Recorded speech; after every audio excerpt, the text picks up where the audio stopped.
मौलाना साहब जो YouTube channel ज़रूर subscribe. अना मदीनतुल इल्म व अलीयुन बाबुहा। हालांकि हे फजीलत हे मकाम ये अल्फाज बे कंहिं साहबी के बारे में नबी सल्लल्लाहु अलैहि वसल्लम न फरमाया आहिनि। फरमाए तो मां जो इल्म जो शर आहियां अली जो उन दरवाज़ो आहे। एक नंबर ते।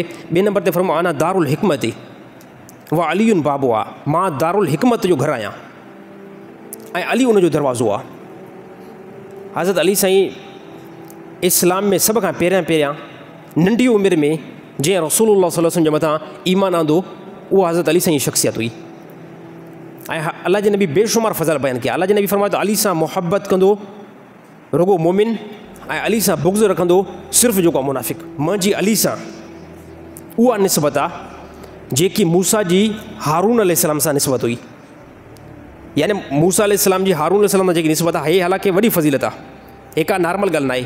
मूसा अलैहिस्सलाम जी जेकी निस्बत कंहिं सां हुई हारून अलैहिस्सलाम सां अहिड़ी तरह मुंहिंजी निस्बत अली जी निस्बत मां सेम सेम ओड़ी आहे।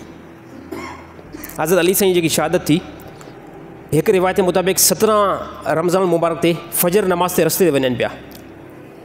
बी रिवायत के मुताबिक 19 रमज़ान मुबारक फजर नमाज ते रस्ते में जींजो वञनि पिया त मलऊन इब्ने मुलजिम उन जो हज़रत अली साईं के वार कयो। उन वार जे करे हज़रत अली साईं ॿ ॾींहं जो आहे तकलीफ़ में रहा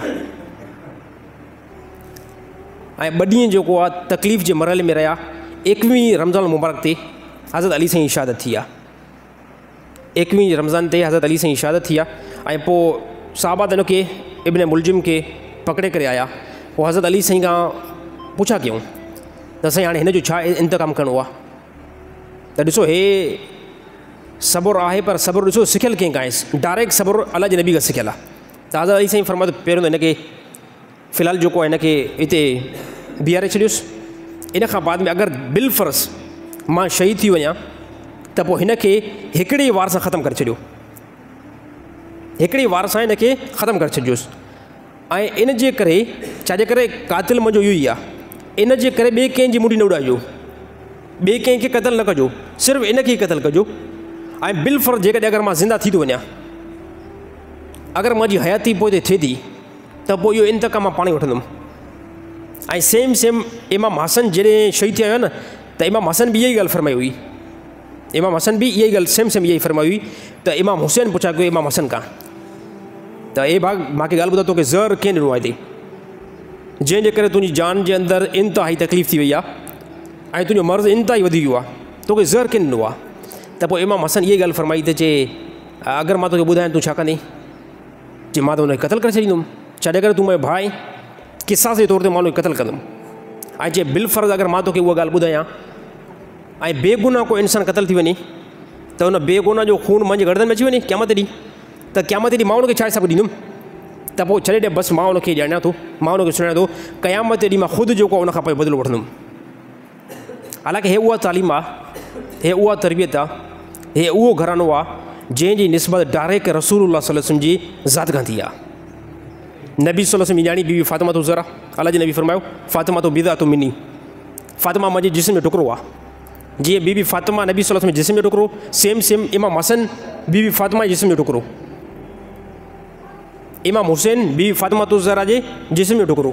त हे हिकु आला मक़ाम जो घरानो आहे, तमामु वॾी फज़ीलत और जंहिंजी क़ुर्बानी हालांकि साहबा जी वॾी क़ुर्बानी आहे।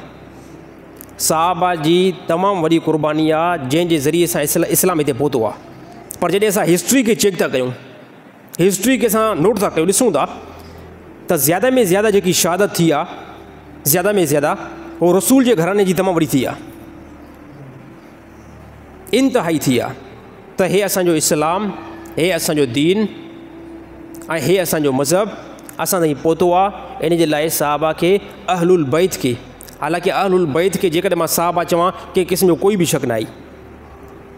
अहलुल बैत जे अंदरि इमाम हसन अचनि था, इमाम हुसैन अचनि था, हज़रत अली साईं अचनि था। ऐं इन्हनि जहिड़ो त को साहबी रसूल आहे ई न।